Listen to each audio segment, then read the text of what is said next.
1947 সালে দেশভাগের পর দীর্ঘ ৮ দশক কেটে গেছে। যে পাকিস্তান একসময় নিজের বুক থেকে অমুসলিম বা ঔপনিবেশিক ইতিহাসের সমস্ত চিহ্ন মুছে ফেলতে মরিয়া ছিল, সেই পাকিস্তানে এবার হাঁটল সম্পূর্ণ উল্টো পথে। লাহোরের বুক থেকে মুছে ফেলা হচ্ছে ইসলামী নাম, এর বদলে ফিরিয়ে আনা হচ্ছে পুরনো হিন্দু, শিখ কিংবা জৈন নাম।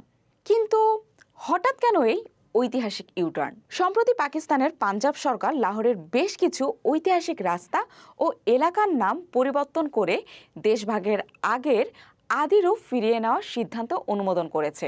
মুখ্যমন্ত্রী মরিয়াম নওয়াজের সভাপতিত্বে নেওয়া এই পদক্ষেপের পেছনে ইতিহাস রক্ষা এবং রাজনৈতিক ড্যামেজ কন্ট্রোলের এক গভীর সমীকরণ রয়েছে বলে শোনা যাচ্ছে।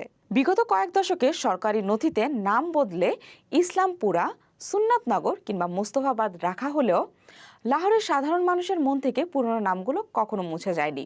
রিকশা চালক থেকে শুরু করে স্থানীয় দোকানদার সবাই চেনা এলাকাগুলোকে যুগ যুগ ধরে পুরনো নামেই ডেকে এসেছেন। আর তাই জনমানুষের সেই মনস্তত্ত্বকে সম্মান জানিয়ে ইসলামপুরা এখন আবার ফিরে পাচ্ছে তার আদি নাম কৃষ্ণনগর, সুন্নতনগর পাচ্ছে সান্তনগর এবং একইভাবে মুস্তফাবাদ ফিরে পাচ্ছে ধরমপুরা নাম।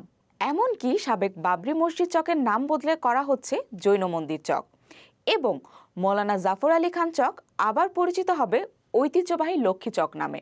শুধু ধর্মীয় নাম নয়, লরেন্স রোড কিংবা কুইন্স রোডের মতো ব্রিটিশ আমলের নামগুলোও ফিরিয়ে আনা হচ্ছে।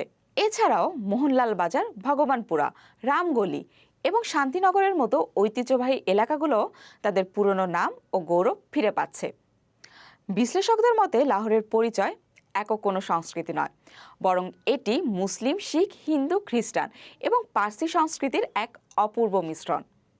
নতুন প্রজন্মকে শহরের এই বহুত্ববাদী ইতিহাসের সাথে পরিচয় করিয়ে দিতেই এই বিশেষ উদ্যোগ। পাকিস্তানের অন্যতম সংবাদ মাধ্যম ডন বলছে, এই প্রকল্পের আরেকটি গুরুত্বপূর্ণ দিক হলো লাহোরের ঐতিহাসিক মিন্টো পার্ক, যা বর্তমানে গ্রেটার ইকবাল পার্ক।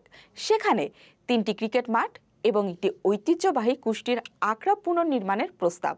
রাজনৈতিক বিশ্লেষকদের মতে এটি আসলে শরীফ পরিবারের একটি রাজনৈতিক ক্ষতিপূরণ বা ড্যামেজ কন্ট্রোলের চেষ্টা। স্থানীয় পর্যায়ে কিছুটা বিতর্ক থাকলেও ইতিহাসবিদরা এই সিদ্ধান্তকে স্বাগত জানিয়েছেন। লাহোরের দেয়ালে দেয়ালে নতুন সাইনবোর্ডে কৃষ্ণনগর বা জৈন মন্দিরের মতো নামগুলো ফিরে আসা কেবলই কোনো প্রশাসনিক রদবদল নয়, এটি আসলে আধুনিক পাকিস্তানের বুকে এক সময়ের অবিভক্ত পাঞ্জাবের সম্প্রীতির ইতিহাসকে নতুন করে মেনে নেওয়ার এক ঐতিহাসিক প্রয়াস।